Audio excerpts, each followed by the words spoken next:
the QI Job Centre. Scanning the situations vacant tonight are retired civil servant Sarah Milligan, former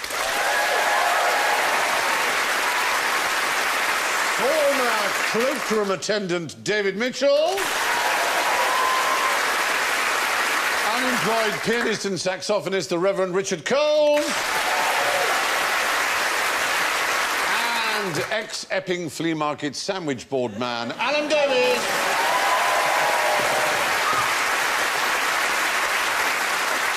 By their buzzers shall ye know them. And Sarah goes... Ooh. And David goes... That's a cloakroom being attended. Richard goes... Oh, bless you, I've heard your Waterloo Bridge. And Alan goes... Sandwiches, sandwiches. That's what you mean by a sandwich board, is it? I'd like to say the cloakroom I attended was for actual cloaks. It wasn't a euphemism. Oh, it really was a cloakroom. It was for where people left their coats and bags, and I suppose the occasional cloak. But it being in the 20th century, it wasn't very cloak-heavy. No. But I say I actually do have a cloak. It's standard issue for clergymen. Oh, yes, you would have one, wouldn't you? Has it got pockets? It's got deep poacher's pockets, so you can keep things like holy water in there if you wish to. Just in case you need to. In case you happen to meet a girl who's possessed by the devil. Exactly. Exactly. But also, it's a practical garment. There's sort of bits, special tapes and bits you can hang on to and wrap round yourself. I recommend them. They're lovely. And is it true, do you kiss your stole before putting it over your shoulder? Yes, you do. There's a special prayer when you're getting kitted up. So you kiss the cross and you say a prayer as it goes over your neck. I'm just thinking of Max von Sydow going, the beast will say many things. The power of Christ compels you. The power of Christ compels you. And then the green vomit comes out and... Have you done any of those?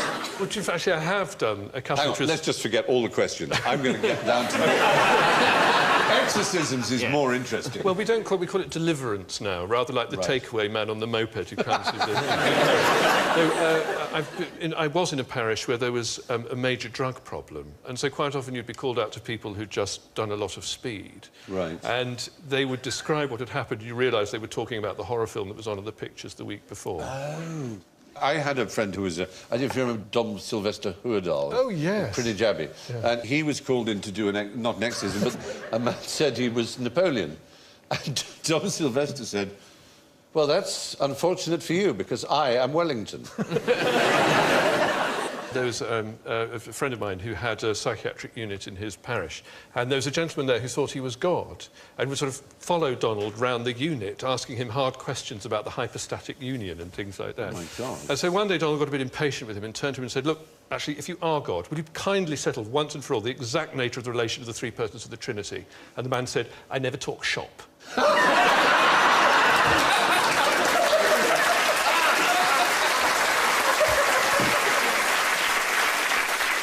Listen, we're way off base here. But I'm having a good conversation, and that, in the end, is what QI is supposed to be about. So let's begin with our first question. Confucius once said, give someone a job they love, and they'll never have to work again. So, what sort of jobs are these? We've given you what, in the social media world, as you know, is called a cloud. Sandwiches. Yep. That's only going to get funnier, isn't it? I hope so. Yeah. A ripper is a murderer.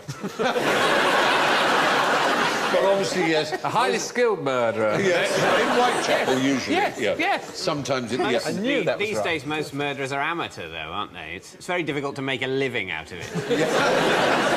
a job, yeah. No, that's a good true. point. A ripper, actually, you might know, there is a word, it's the kind of word, a crossword, Fiend might know, riparian, R-I-P-A-R-I-A-N, riparian. Does that mean anything to you? I feel it should. Yes. Comes from the Latin ripa, riverbank. So the riparian means of the riverside, of the riverbank.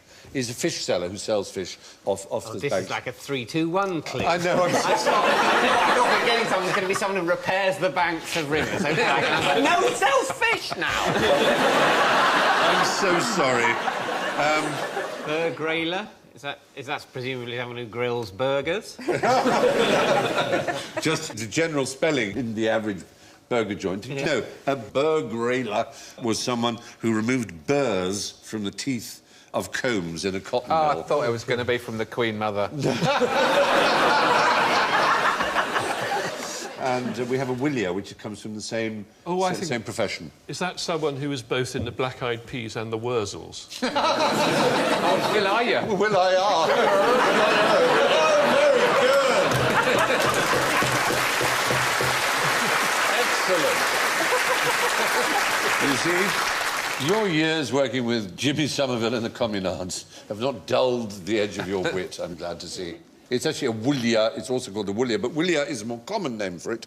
And it's, again, we're back in the world of the loom, operating a willieing machine, which simply... Yes, thank you, ladies and gentlemen.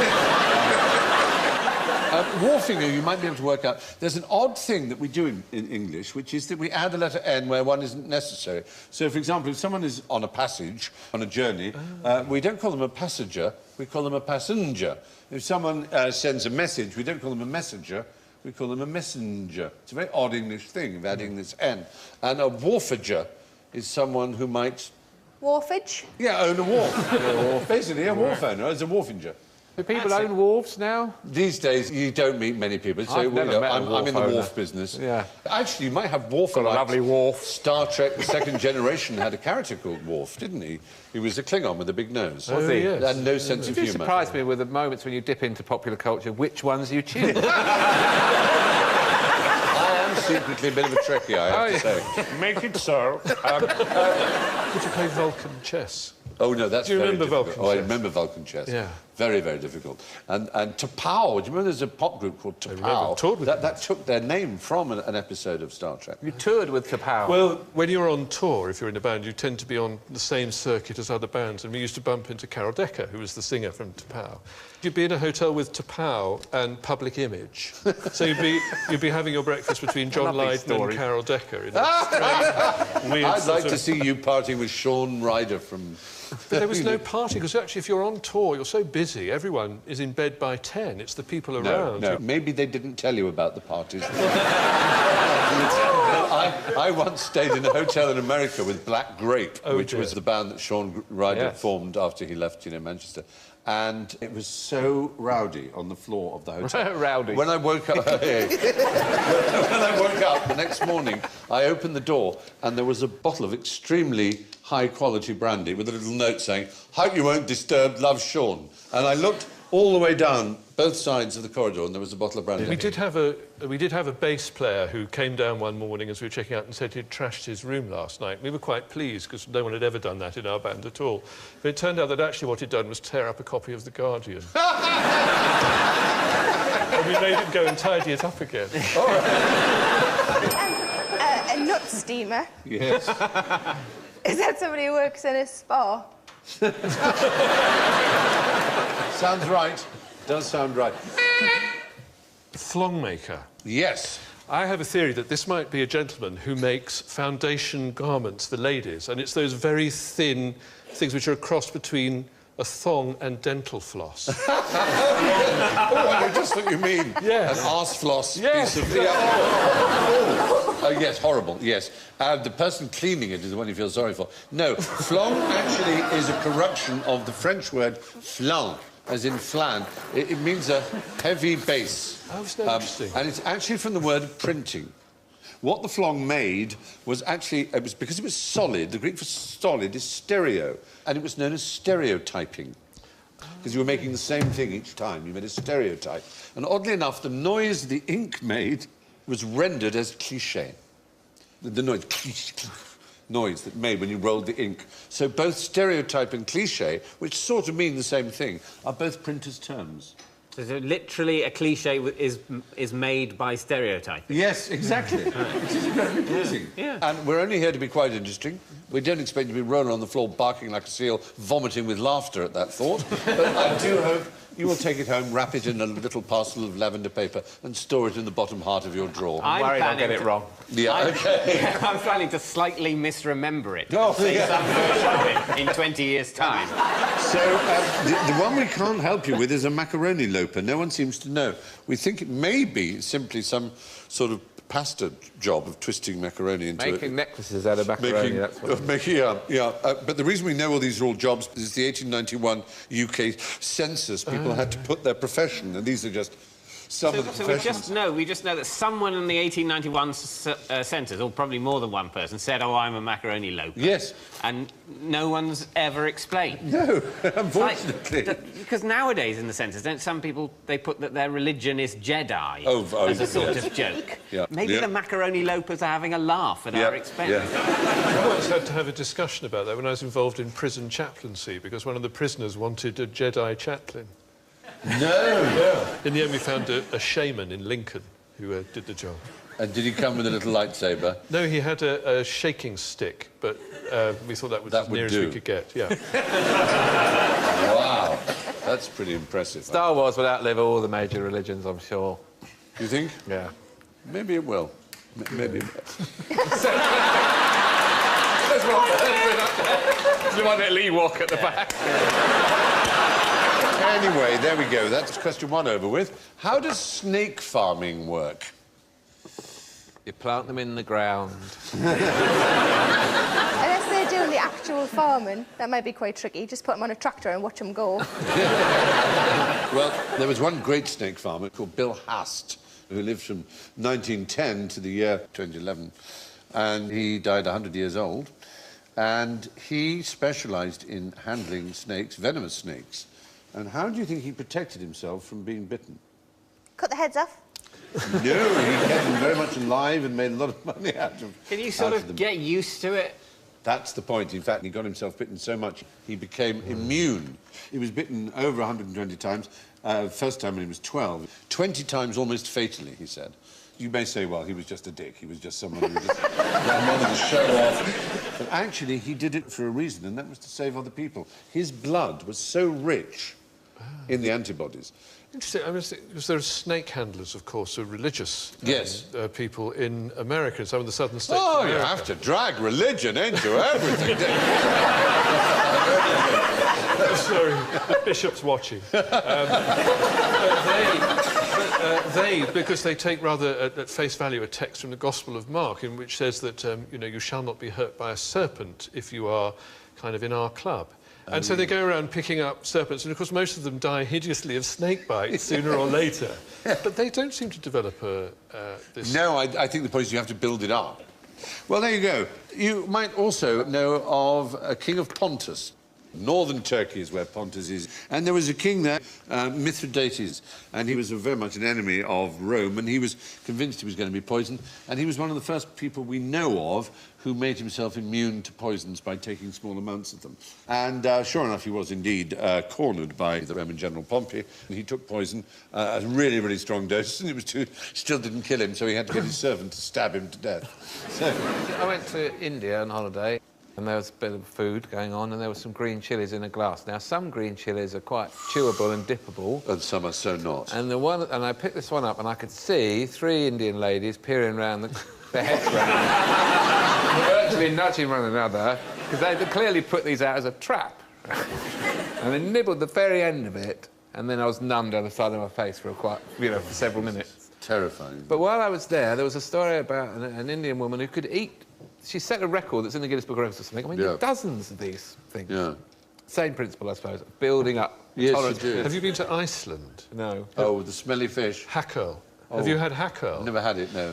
They give you this dish, and it's got these little cubes of foul-smelling strong cheese on it, and you should take this cheese and you eat it. It's absolutely disgusting. And they go, and you go, that's the worst cheese I've ever tasted. They go, it's not cheese. What is it? And hackerl is they kill a shark, and then they bury it in sand on a beach so it putrefies in its own urine. Yes. They do. And then they dig it up and they cut it into cubes and give it to tourists. And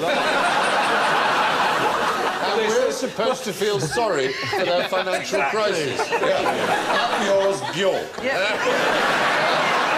Were they worried that tourism was going to get out of hand on that island?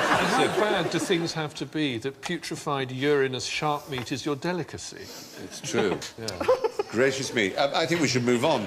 So, what might an inspector of nuisances do?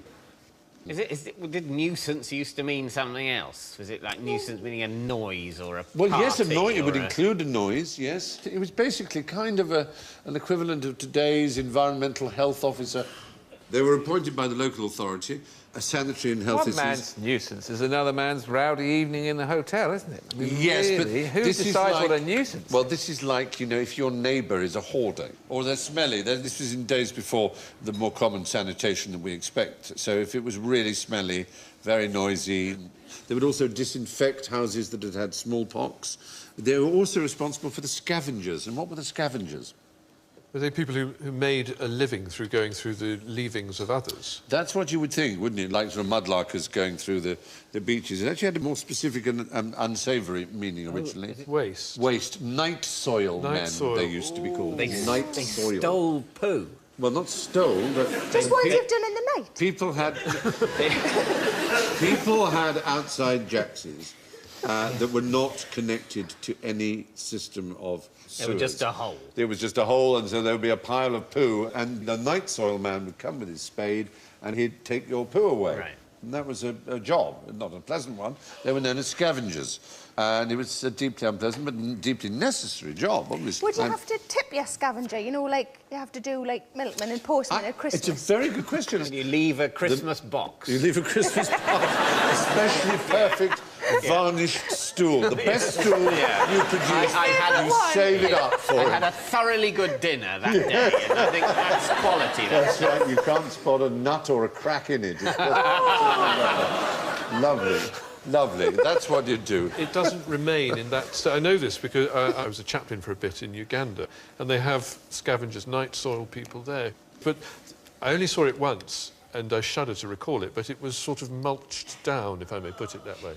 Ah. It So loses it's not in its shape and form. It's slop. Slop. The same thing happens with squirty cream. Exactly. Comes out a lovely Yes, shape, you're but right. leave it for a few minutes and it's all Loses gone. its form, It doesn't does, it? yeah. And no one likes a stool that's lost its form. Yeah. Absolutely. Just Points ruined deducted. squirty Points deducted for a sloppy stool. Anyway, enough. I'm ready. Let's move on. Now, what is it about software engineers that drives people to violence? I've got a theory about software engineers, or the problem with software engineers, is that they're all really into computers. Yes. And they say, why not have a little twiddly bit that does that when you do that? That would look pretty. Well, you say, well, the upside is it would look pretty. The downside is that's another thing that doesn't work. It takes up processing power or speed or... Do they call them Exactly. twiddly bits? They've probably got some technical name even for twiddly The bits. usual word is feature. Yeah. Well, that's certainly one thing that is annoying. I don't like software which anticipates needs I don't have. The sort of spell checker thing which corrects your spelling which you didn't want to spell. I've got RSI now from correcting the corrections on my phone. If I want to type the C word, and I do sometimes, it comes up with Cynthia, and that's my mother-in-law's name. And she's lovely. It seems so unfair. Let's hope it doesn't work the other way round. Well, unfortunately, in the original Greek, it is kunthia. Is it? There is no letter Y in Greek. It's an upsilon. That's it's a U. alarming. It is kunthia. Now, I'm going back to the very first software engineer that ever was. Babbage. Well, Babbage owed an enormous debt to this person. Ada Lovelace. Ada Lovelace also owed a debt to this person. I'll Ada get the Lovelace cloak. wanted to use the... You've done very well. Ada Lovelace was the daughter of... Mr. Software.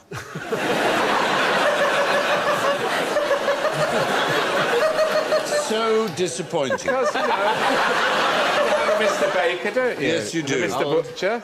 Old Jeremiah Cooper. software. But it's so much more interesting now. She happened to be the daughter of Lord Byron, and she was one of the great mathematicians of her age. And she was a woman we should celebrate. And she was a colleague, as you say, of Charles Babbage.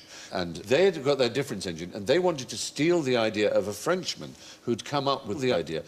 It's a software idea. It was for automating something. As a little boy, he used to sit on a particular type of machine and watch it working and thinking, I could make this better. And he invented a punch card system for it. And he has, its name is... It's not those pianos that play No themselves. pianolas used the same system, but this is before that. It's much more useful because it made something everybody in the world wanted to buy, which is clothes. and textiles. Oh, is it for, like, a pattern on A loom. cloth? A loom. Right. It's a loom, and it's a particular kind of loom. Jacquard is the name. Joseph Marie Jacquard.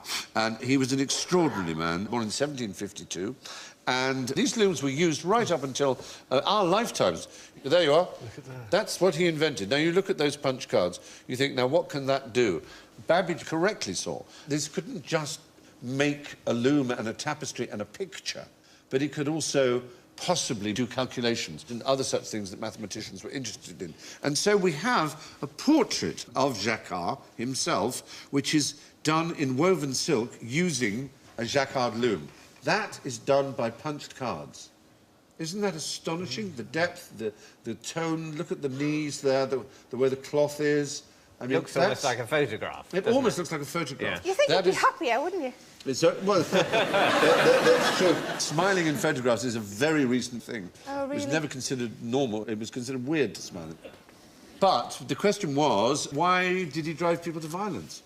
Ah, because he... Was it like Luddites? Did they come and smash his machinery? They did, because it took so much work away from The them. shoe throwers, the saboteurs. And what's the French for a wooden shoe? The sabot. A sabot is a clog, and they would throw their clogs into the looms to break them up. And a sabot was known as sabotage, and that's where we get our word sabotage. They would sabotage his machines. And actually, Luddites in Britain were nothing like as violent as the saboteurs of France in Lyon and places like that. Different footwear, I suppose. Different footwear. Doing more with a clog, can't you, than a conventional shoe? We had an outbreak of it in my parish. Did you? Yeah, I'm afraid so. It's a shoe area, so when the automation of the shoe trade came in, there was a bit of smashing up of machines. That's a nightmare, though, because if the people are destroying the machines with shoes, if the machine's still going, they're just making ammunition for their own destruction. I don't think they use shoes. That's so true. Yeah. That's Just irony. as they come out, chuck them back at the machine. You don't have to use shoes to make a machine break. It just the French wore wooden clogs and those sabots. But it is fascinating, isn't it, to think... Where would we be without trees? Well, so true. You're right. Anyway, the first automated looms caused rioting by French weavers. Name as many famous butlers as you can. Jeeves. Jeeves. Jeeves was not a butler. Was he not a butler? Was he a man? He was a valet. He was a gentleman's personal gentleman. Sorry. What about Hudson from Upstairs, Downstairs? Hudson would certainly count, yes, absolutely. A butler has to be head of a household. A valet is a personal attendant, a gentleman's personal gentleman. Oh, Christ.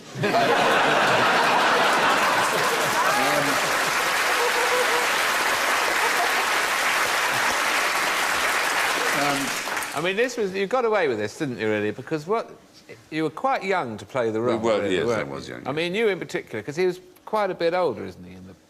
Well, in Carry On Jeeves, which is the very first appearance of Jeeves in Woodhouse, a darkish, youngish chap stood in the doorway, is the only physical description you get of Jeeves. But as Bertie Wooster said of him, although he is not a butler, if it comes down to it, he can buttle with the best of them. But a butler was literally a bottler, looked after the cellar. John Gielgud in Arthur. Yes, he played... character. Well, was he a butler or was he a valet? It's hard to tell.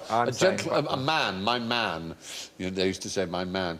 The fifth Duke of Portland was so relied on his valet that when the doctor visited, the doctor would stand outside the room, the valet would do the rummaging around and call out what he saw. I'm just inserting my finger into his grace now. I would say it's a sort of yellowy-blue colour. The doctor would say, that's a very bad sign, or a very good sign. All 5 of his grace's testicles are in order.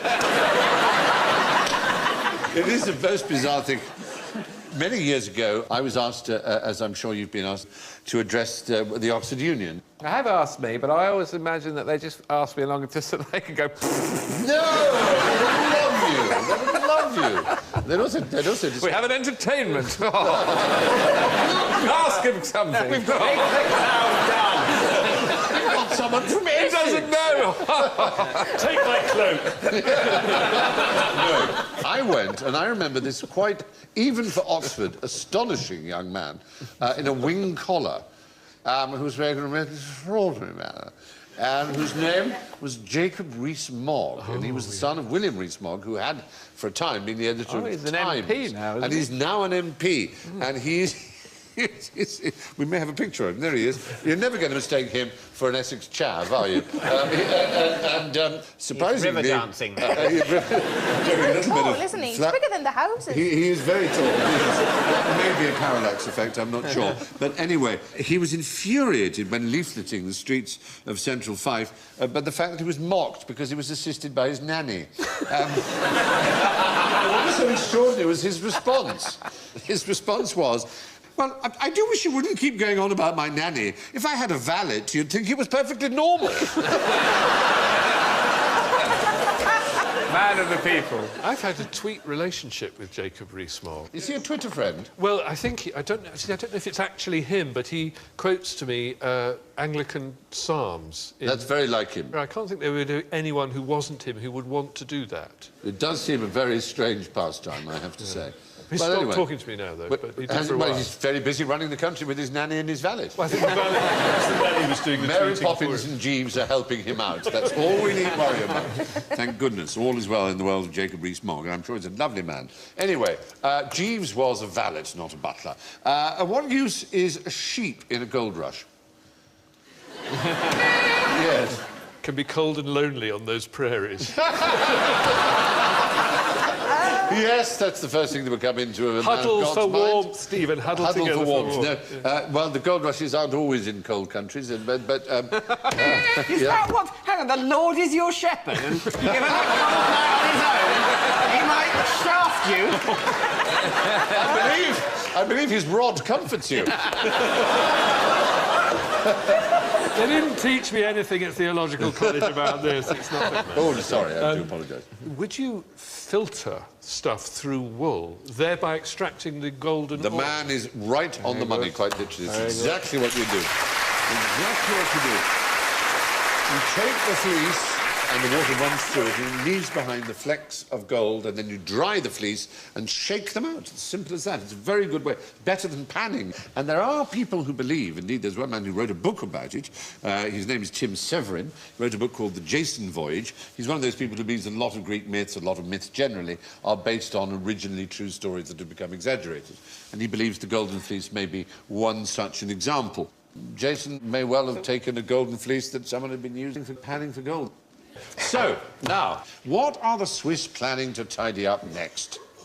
Those good old Swiss. Yes. They, army knives, that's what I was going to say. Are they going to tidy them up because there's loads of useless things on them? No, I know what you mean. Just To a knife. reduce the number of Yeah, stuff on just to them. make it just a knife. But they do actually have a plan to do some really serious cleaning, which will cost millions, but is, I'm afraid, very necessary. Is it in space? Yes. Well done, Alan Davis. What's the problem in space? Too many old satellites. Debris, space debris. As soon as we started going up there, we started leaving crap everywhere we went. It's so human, isn't it? Even if... It's like a festival. Even if it's a chip of paint, you have to remember it's orbiting at 18,000 miles an hour. Well, so in it your hits eye. something else, they shatter. So more and more shatter into smaller and smaller pieces, which makes it harder and harder to clear them up. So we're with the Swiss in space. They're attempting, technically, to find ways of clearing up this debris, which is a serious Dyson. worry. You need a Dyson. Well, you need one hell of a Dyson. Dyson why was the- looking at something. Why the Swiss? It's Why have interesting, they isn't it? taken it upon themselves after years of not Do you joining know- in and Maybe they'll- stockpiling Nazi gold? Do you know- Why now they have some experience? I've got a horrible thought. It might be for profit. Oh, they're not just a bit OCD. I don't think... Well, it could be a mixture. Have you been to Switzerland? It is a very clean and tidy country. It was the first country I ever went to years ago. I was tiny, which had photoelectric cells in the urinals. And so when I left, it flushed, and I thought... And I heard a little click, and so I just went back and forth, and someone came in and saw me doing this. That means, basically, that urinal, if it consents when you've gone to flush, it's a robot. Yes. It's like the debris in space. As soon as we create artificial intelligence, we abuse it sexually. Anyway, moving on, sorry. Let me give you the information on this. The fact is, after 50 years now of space exploration, the Earth is surrounded by junk from old satellites and spent rocket casings and so on, all down to small pieces of wire and chips of paint, all hazardous to current satellites, on which our lives are beginning to depend. GPS and so on, and peacekeeping and all kinds of Grinder. things. Oh, Grinder, God, yes. What would we do without Grinder? There are apparently 480 million copper needles because of some bloody stupid thing called Operation West Ford, which was an American project from between 61 and 3 to create an artificial ionosphere out of copper that they could bounce radio signals off. They actually wanted to seal the Earth. I mean, how mad is that? So that's left all that junk. Anyway, the Swiss Federal Institute of Technology in Lausanne has a project called Clean Space One. There they are in the snow looking... And actually, that's Telly Savalas' hideout on Her Majesty's Secret Service. Anyway, they will have a series of janitor satellites.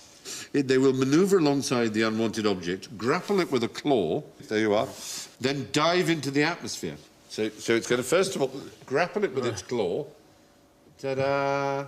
Oh, you can do this on Brighton Pier. Yes, exactly. And then it goes... The problem is that the actual janitor thing is also destroyed. They both burn up in the atmosphere. So for every speck or needle, you have to send up a separate little old lady with a claw. £27 million each Well, that's one really... of them. Right. That's what I mean by saying... You just need a shovey thing that shoves it into the atmosphere. What about some sort of... I mean, I've admittedly haven't given this much thought, but some sort of Hoover, you know, some sort of sucking thing. A giant funnel. You'd think a giant does funnel. Sucking work in the outer atmosphere? There are two directions. There are two directions you want them to go in. You either want them to stop being in orbit and come in and be burnt up in the atmosphere, or you want to push them out into space, which is a bit loutish. It's even more literary, isn't Frankly, it is loutish. Yeah. We Brits have come up with a different solution at the University of Surrey, and that's a nano-satellite the size of a shoebox, and it contains a 25-square-metre solar sail. So when unfolded, this cube sail, as they call it, is driven along by photons from the sun, and it carries any junk and takes it out into outer space.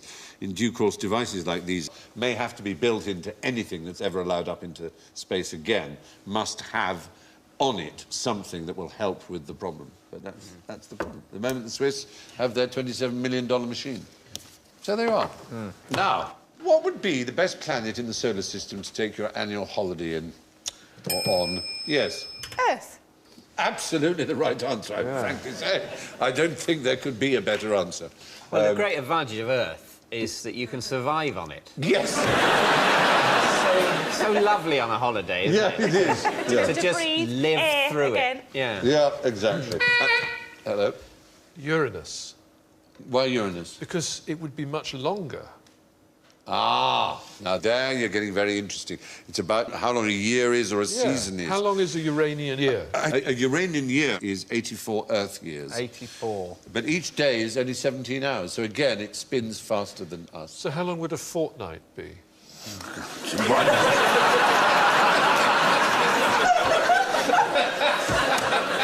It's a very good question indeed. 17 times 14 would be a fortnight. Would be a fortnight. How long's a year on Jupiter, then? A year is about 12 of our years, but it spins very quickly. So a day on Jupiter is only about 10 hours. So you might not get a longer holiday the further away from... And I think I'd need those things that go around your wrists so you don't get travel sick if it's spinning like that. That's right. Jupiter is also entirely gas, which is not really very nice. The shopping and the sightseeing opportunities are amazing. A layer of black liquid hydrogen, 27,000 miles thick, crushes carbon into diamonds that are literally the size of the Ritz. So you could really get some serious bling from Jupiter. Try to deal with that. Yeah. Sort of that a diamond the size of a hotel. And another thing that's rather exciting is that it precipitates neon rather than water in the atmosphere, which creates brilliant, bright red rain. It's fabulous. That would be so pretty.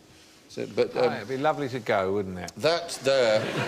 You don't want rain on holiday, though, do you? Even if it's bunny. That storm, that eye, as they call it, which is in the middle of Jupiter, is about 4 times the size of the Earth. So that's, you know. So essentially, Jupiter's a nightmare. Because if your annual holiday, not only is it a shorter fortnight, it only happens once every 10 years. Yes, that is true. Very bad. Venus, on the other hand, rotates incredibly slowly. A fortnight's break on Venus would last over 15 years. That's how long the days are. But you need factor 980 there. Oh, the weather is awful. It's clouds of sulfuric acid. The surface is hot enough to melt aluminium, so you need really thick flip-flops. And the atmospheric pressure is equivalent to being half a mile under the sea on Earth. The air isn't very fresh. It's mostly carbon dioxide. So it really is a bit... It's a bit like being in an Ibethan club at about 6 in the morning. Because you'd only want a week there, wouldn't you? You'd only want a week. You'd only want a week on 15 Venus. years. I think you're right. So, now I have a dubious theory about Alice in Wonderland for you, if you're quite interested. A dubious theory from Stephen Fry. Yes. Alice in Wonderland isn't a wildly imaginative children's fantasy after all. It's a bitter, satirical attack on Victorian mathematics. Dubious or not, visit aliceschmalice.co.uk to review the evidence and decide for yourself. A dubious theory from Stephen Fry. Well, I like that one. I like that one a lot. It's an interesting theory, and there's a book written about it. The fact is, as you know, Alice in Wonderland was written by... Lewis Carroll. Who was in real life... A dog. Charles Dodge. A dog. You're so right. The last letter was wrong. It was a don. A don. A don. Yeah. A don. Don. That's what you meant. In other words, he was a fellow of an... Autocorrect. Autocorrect. Damn you, autocorrect. He was a mathematician at Oxford. Yeah. And he was a very conservative, classical mathematician who believed in Euclidean geometry and things like that. And there was a new world coming into maths that would resolve in David Hilbert's famous questions and the Poincaré conjecture and Riemann's hypothesis and all the things that Alan Turing and later mathematicians The invention of devoted number themselves. 9, of course. The invention very controversial. I've never taken to it myself. Squeezed it in between 7 and 10 and 8 and 10. Yeah. In fact, Eight came even later. Eight came later. They needed it for the war. Blind spot. Yeah. So weird. They did it for bingo, I think. No, but the fact is, he didn't like the way that maths was becoming so extraordinarily abstract and pure and less to do with either symbolic logic, which was his particular subject, or, as I say, the beauty of plain geometry, which he loved. And so this particular author, Melanie Bailey, argues that the scenes, particularly the Mad Hatter's Tea Party, the encounter with the hookah-smoking caterpillar, and the meeting with the Duchess whose baby turns into a pig, all that sort of absolute nonsense, he thought typified modern mathematics. And most of all, he added in the later story, the Cheshire Cat, who disappears leaving only a grin. It's a humorous way of making a serious point about the futility of abstraction. How can the cat leave a grin behind? The cat was brilliantly played in the Tim Burton film by who did the voice of the cat? It was superb. Oh, God. Hugh Laurie. Hugh Laurie, that's it. That's it. I knew it was someone good. -2,000 points. Anyway, Melanie Bailey, the author of this book, reminds us that his other works are painfully dull and moralistic or very technical works. In fact, Queen Victoria read Alice and loved it so much and said, "I do hope, Dr. Dodgson, that you will dedicate your next book to me." So he wrote a book called something like Problems in Symbolic Logic. to her Majesty Queen Victoria. You must have read it and thought, what the fuck is this? Queen Victoria bumper book of boring math. Happy Christmas, Your Anyway, Majesty. she says, this lady, Melanie Bailey, that Dodgson was most witty when he was poking fun at something, and only then when the subject matter truly got him riled. Whereas we think of him as just an absurdist, a kind of surrealist, as a nonsense, a master of nonsense. Anyway, it's nice to have dubious theories on our J series, and that's one of them. You can make your mind up yourself. Now, it's time for a jolly jape, this time involving lasers and balloons. What could be coming next? Here we are. And I've got my laser. This is one of these things they use. You know, I'm going to point it behind me. And we're using the smoke because it shows up the laser line. Can you see it there? Yeah. I'm deliberately, obviously... I keep shouting in my ear, don't point it at people's eyes. I'm not. Don't point it at their fucking eyes! It's fucking dangerous! The thing is, he knows he's the one who's going to be fired. There you are. You can see reasonably well that there is a laser light lighting man, I go, right. This is an ordinary laser light, the kind you'd use to, conferences to point on maps and all the rest of it. And I'm just going to press the laser here and... Oh! Whoa. And... Oh! Whoa. And... Oh! Whoa. And... green! Wow, cool! Nothing. It's not popping, weird. though. So, the black ones pop and the white one doesn't. Alan, you should have a... begin to make sense. Just... I want you... Take your black marker, please. And can you make a black target roughly in the centre of the balloon? And I'm going to let you press the button as a reward if you do it sensibly. So... temptation to draw a cock and ball. I know! A big black spot, so it'll work. So just there. And fill it in as black as you can. Talk amongst yourselves. That's right. You could, if you'd worked for Blue Peter, you'd know how to do that while presenting to camera. Oh, yeah, sorry. Yeah, there you see, exactly. I haven't done a cock and balls, and I know you're disappointed. They're not. It's the back of Stephen Fry's head. Yeah, that's it. It is actually not unlike.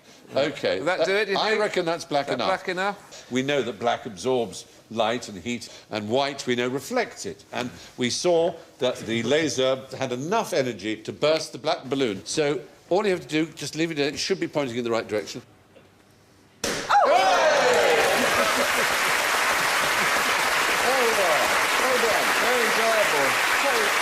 Victory! So what was Darth Vader thinking? You see, the dark side will always lose. Yeah. Absolutely right. Well, that brings us to the scores, amazingly. And finally, and there is no minus score. Ooh. Wow. In first place... Patronising bastards.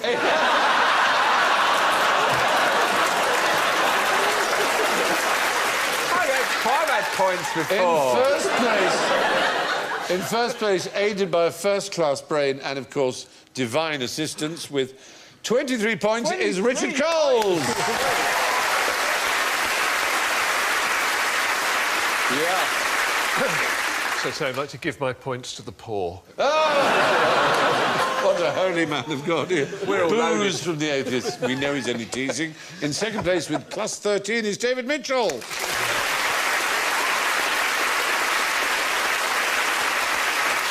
Third place with 8 points is Sarah. Well done, Sarah Milliken. And it's not minus.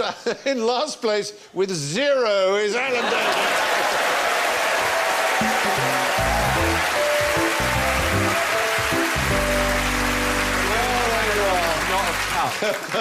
That's all from Sarah, David, Richard, Alan and me. Thank you, good night, and be excellent unto each other. Bye-bye.